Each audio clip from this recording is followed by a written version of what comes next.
ایک چھوٹا سا خلاصہ کر لیتے ہیں کہ مرکب اضافی دو اسما کا ایسا مرکب ہے جس میں ایک اسم کا دوسرے اسم کے ساتھ تعلق قائم کیا جاتا ہے.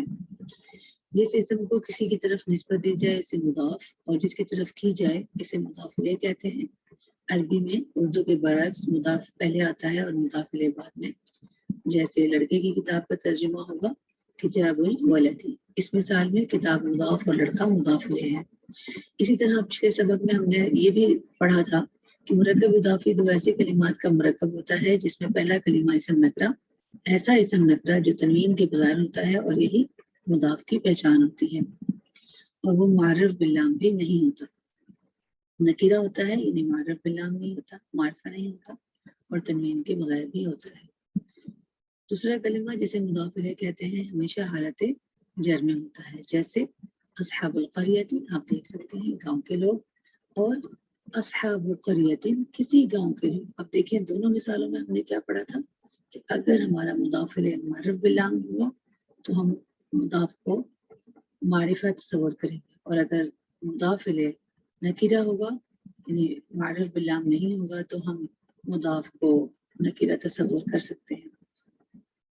اسم کے چار پہلوؤں کے لحاظ سے بھی ہم نے مضاف اور مضاف الیہ کے بارے میں پڑھا تھا اور یہ سب تمام چیزیں جو ہیں یہاں پہ ہم لوگوں نے ڈسکس کر لی ہیں. آگے چلتے ہیں. مضاف مع الضمائر المتصلہ. اب ہم لوگ سیکھیں گے کہ مضاف ضمائر متصلہ کے ساتھ لینا سیکھیں گے, ان کے متعلق سیکھیں گے. ضمائر متصلہ کیا ہیں؟ ضمائر متصلہ زیادہ تر مضاف الیہ بن کر آتی ہیں. آپ دیکھ سکتے ہیں یہ ضمائر متصلہ ہیں اور مضاف الیہ چونکہ حالت جر میں ہوتا ہے اسی لیے ان ضمائر کو حالت جر میں فرض کر لیا گیا ہے اور ضمائر مجرورہ بھی کہا جاتا ہے. یہ ضمائر زیادہ تر اپنے مضاف کے ساتھ ملا کر لکھی جاتی ہیں. آپ دیکھ سکتے ہیں غائب کی, مخاطب کی, متکلم کی ضمائر المتصلہ یہ ہیں اور یہ ہم نے پہلے بھی لیا ہوا ہے یہ چارٹ مائنڈ میپ. آپ اسے دوبارہ سے دہرا لیجیے گا. اس سبق میں ہم لوگوں نے مضاف جو ہے اس کو ضمائر متصلہ کے ساتھ لینا ہے یعنی مضاف کوئی بھی اسم ہوگا اور آگے ضمائر متصلہ ہوں گی, یہ والی مضاف الیہ بن کے جو آئیں گی. یہاں دیکھ سکتے ہیں کہ ضمائر متصلہ کا استعمال کلمے کی ہر قسم کے ساتھ ہوتا ہے یعنی کلمے کی تین اقسام ہوتی ہیں نا, اسم, فعل اور حرف. تینوں کے ساتھ ضمائر متصلہ کا استعمال ہوتا ہے لیکن یہاں چونکہ ہم لوگ اس کو مرکب اضافی لے رہے ہیں تو ایک ہی قسم کے متعلق پڑھیں گے اور ان کو لینا سیکھیں گے. آپ دیکھ سکتے ہیں ایک چھوٹی سی مثال کے ساتھ کہ کتاب اس کی کتاب, قلم کا تیرا قلم یا تمہارا قلم. مضاف اور مضاف الیہ آپ دیکھ سکتے ہیں. مضاف یہاں پر کوئی بھی اسم ہے لیکن مضاف الیہ جو ہے وہ ضمیر متصل ہے. بیتہن, ربنا, یہ بھی ایک ان کی مثالیں ہیں. ایک چھوٹی سی بات ذہن میں یہاں بھی رکھ لیں کہ ہو کی مختلف ہو کو کیسے پڑھنا ہوتا ہے. یہ جو آپ دیکھ سکتے ہیں یہاں پر یہ والا ہو ضمیر یہ متصل ہے غائب کی مفرد مذکر کے لیے. اسے پڑھنے کا کیا طریقہ ہوتا ہے؟ اپنی عام حالت میں واحد مذکر غائب کی جو ضمیر ہوتی ہے یہ ضمہ یعنی پیش والی حرکت رکھتی ہے یعنی ہو کہا جاتا ہے اس کو. ہو, ہا اس طرح بولتے ہیں نا ہو کو. مگر اس کی حرکت اس سے پہلے حرف کی حرکت کے مطابق مندرجہ ذیل قواعد کے تحت تبدیل بھی ہو جاتی ہے. یعنی ہو تو ہے اس کی لیکن جب اگر ہو سے پہلا حرف اگر ساکن ہے تو یہ اپنی عام حالت میں یعنی پیشی کو برقرار رکھتی ہے. من ہو ساکن ہو گیا, نون ساکن ہے تو آگے ہو آگے من ہو. ہو سے پہلے حرف پر اگر اوپر یعنی آپ دیکھ سکتے ہیں اوپر والی حرکت یعنی زبر یا پیش ہو تو اس کی حرکت کیسے پڑھیں گے؟ الٹے پیش میں تبدیل ہو جاتی ہے. جیسے رب ہو, رب ہو. ربا کیسے ہو سے پہلے آپ دیکھ سکتے ہیں فتحہ ہے تو جو ہا ہے اس نے الٹا پیش لے لیا یا پیش لے لیا. اور اگر آپ دیکھیں یہاں پر کہ رب ہو ہا سے پہلے جو ہے وہ علامہ ضمہ کی ہے تو پھر اس کو بھی ہم لوگوں نے اس کے ساتھ پڑھ لی, الٹے پیش کے ساتھ پڑھ لی. تیسری صورت میں دیکھیں اگر ہا سے پہلے ہو سے پہلا حرف جو ہے یا ساکن ہے جیسے فی یا ساکن ہے کھینچا جا رہا ہے مدبلیا ہے تو کیا کرے گی؟ ہا کیا لے لے گی؟ زیر کی علامت لے لے گی. زیر سے مقصور سے یہ پڑھی جائے گی، جیسے فی ہی۔ اب آپ یہاں دیکھیں ہو سے پہلا حرف اگر نیچے والی حرکت یعنی زیر ہو تو یہاں تو یا ساکن ہے نا، فی ہی یہاں زیر ہے کسرہ، تو کیسے ہوگا؟ ربی ہی کھڑی زیر کے ساتھ پڑھا جائے گا، یہ ہا ہو، یہ جو آپ ضمیر دیکھ رہے ہیں متصل کی، یہ اس طرح پڑھی جائے گی۔ تو آپ یہ دیکھ لیں اگر اس طرح کے الفاظ آ جاتے ہیں منہو، تو خود ہی اس کے اندر ہی آپ کو سمجھ آنا چاہیے کہ یہاں ساکن ہے تو ضمہ، فتحہ اور ضمہ کے ساتھ ہے تو الٹا پیش، اور اگر یا ساکن ہے اس کے ساتھ اس سے پہلے ہا سے پہلے ہو والی ضمیر سے پہلے تو کسرہ کے ساتھ فی ہی، اور اگر کسرہ ہے یہ ہماری جو ضمیر ہے متصل ہو سے پہلے تو کھڑی زیر کے ساتھ ہی پڑھی جائے گی۔ آگے یہ بھی دیکھ لیں کہ یا متکلم کے جو قواعد ہیں، یہ قواعد تو ہیں لیکن اس کو آپ اپنے الفاظ میں ذرا ذہن میں رکھ لیں کہ یا متکلم اپنے سے پہلے حرف پر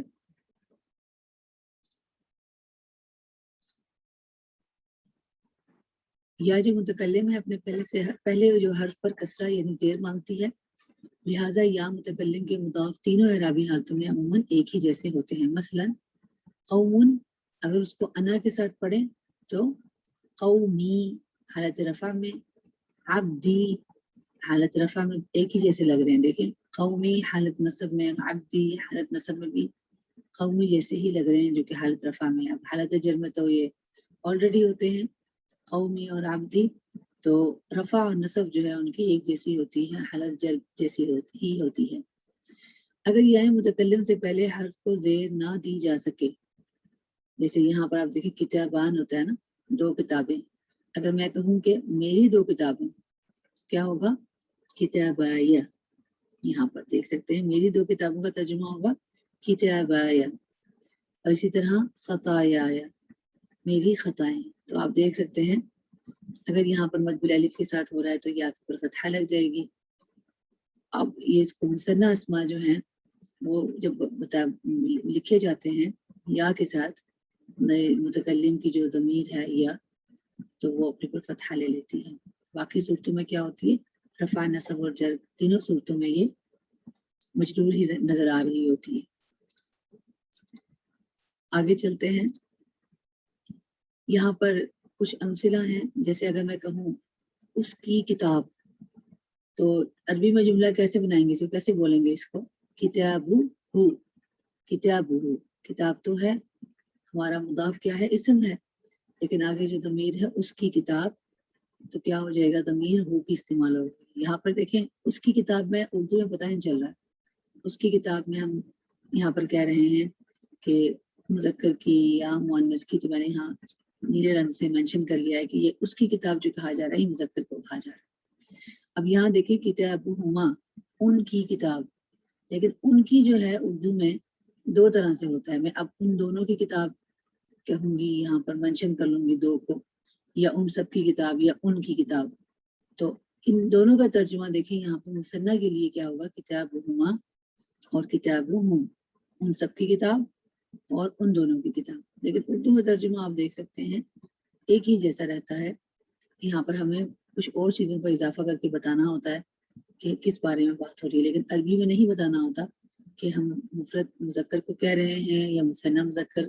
مثنیٰ مذکر اور مثنیٰ مؤنث جو ہے وہ تقریباً ملتا جلتا ہے، لیکن آپ دیکھ سکتے ہیں مفرد اور جمع جو ہے مذکر کی، اور اسی طرح اس کی کتاب، یہاں پتہ نہیں چل رہا کہ یہاں جو ہے اس کی کتاب کس کو کہا جا رہا ہے، مفرد کو، مفرد مذکر کو یا مفرد مؤنث کو، لیکن یہاں لکھنا پڑے گا، ہمیں بتانا پڑے گا اردو میں کہ اس مؤنث کی کتاب یا اس مذکر کی کتاب، لیکن عربی میں اس ہو ضمیر اور ہا ضمیر کی وجہ سے ہمیں جنس کے لحاظ سے بھی اور عدد کے لحاظ سے بھی پتہ چل جاتا ہے کہ یہ کس کے بارے میں، مطلب عدد اور جنس کے لحاظ سے جو اسم ہے وہ کیا ہے۔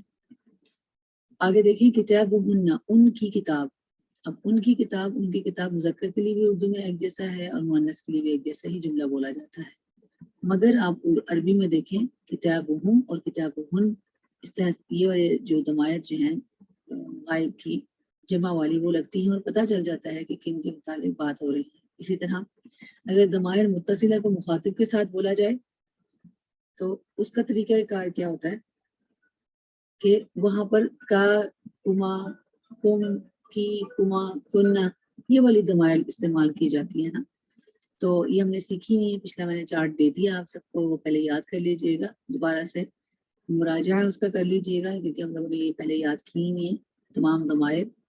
تو جب بھی آپ اسم دیکھیں، آپ اسم کو پہلے لکھیں، پہلے آ جاتا ہے اسم مضاف بن کے، اور یہ جو ضمائر ہیں یہ مضاف الیہ بن کر آ جاتی ہیں.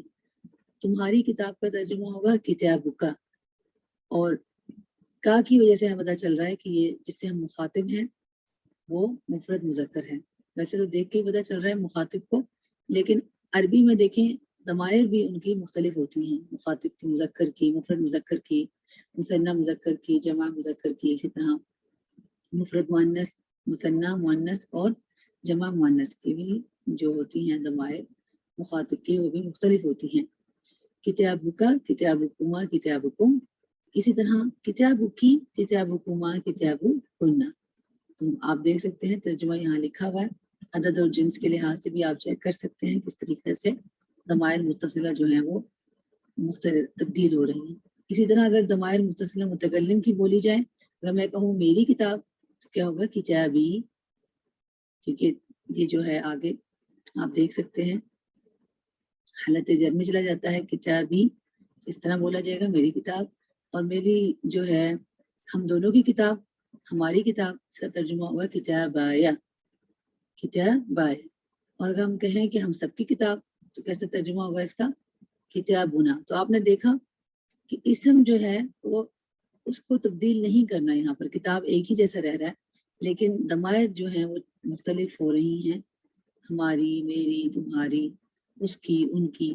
تو آپ ان کا ترجمہ بھی دیکھ لیں اور ساتھ کسی بھی اسم کے ذریعے ان کی پریکٹس کر لیں، مراجعہ کرتے جائیں تاکہ آپ لوگوں کو آسانی ہو جائے. یہاں دیکھتے ہیں اسم کی بجائے اب ہم ضمائر متصلہ کو مضاف الیہ کے طور پر لیتے ہیں اور انہیں دیکھتے ہیں. جہنم کی آگ، اسے ہم نے کیسے لیا تھا؟ ناری جہنم، یہ ہم نے لیا تھا نا، اس طریقے سے سیکھا تھا، مضاف اور مضاف الیہ. اگر میں کہوں اس کی آگ، جہنم کی آگ کو اس کی آگ ترجمہ کرنا چاہوں تو کیسے کروں گی؟ ناریہا. اسی طرح احمد کے ابو، ابو احمد یا احمدی، ابو احمدہ کہہ سکتے ہیں آپ. تمہارے ابو کیا ہوگا؟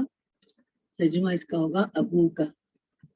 تو یہ احمد جو ہے یہ غیر منصرف ہے، لیکن اگر آپ دیکھ سکتے ہیں کہ اگر مرکب اضافی جو ہے وہ پورے کا پورا جملے کے اندر حالت جر میں آ رہا ہے تو وہ کیا ہوگا؟ وہ کسرہ لے لے گا. لیکن یہ ایک استثناء کا دوسرا فائدہ ہے، انشاءاللہ یہ ہم لوگ آگے جا کر دوبارہ سے اسے دہرائیں گے. فی الحال آپ اسے رہنے دیں، احمدہ ہی کر دیں، ابو احمدہ. اسی طرح اگر آپ دیکھیں مسلمانوں کی کوئی عورتیں، عام نکرہ ہیں نساء مسلمین، اور ان کی عورتیں اگر ہم کہیں نساء ہم، مسلمان تھا تو نساء ہم. اسی طرح دیکھیں مدینے کے کوئی مسلمان، مسلم مدینۃ، اور اس کے مسلمان مسلموہا، دو دوستوں کا بستہ. اس کا ترجمہ کیا ہوگا؟ حقیبۃ صدیقین، اور ان کا بستہ اگر کہیں حقیبتہما. یہ دیکھ سکتے ہیں آپ آگے ہما لگ گیا، حقیبہ جو ہے وہ چینج نہیں ہوا، ان کا بستہ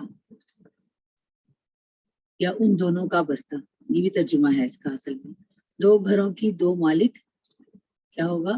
مالک البیتین یا مالکی بیتین. ایک معرفہ اور ایک نکرہ کے ساتھ لے لیے اس مثال کو.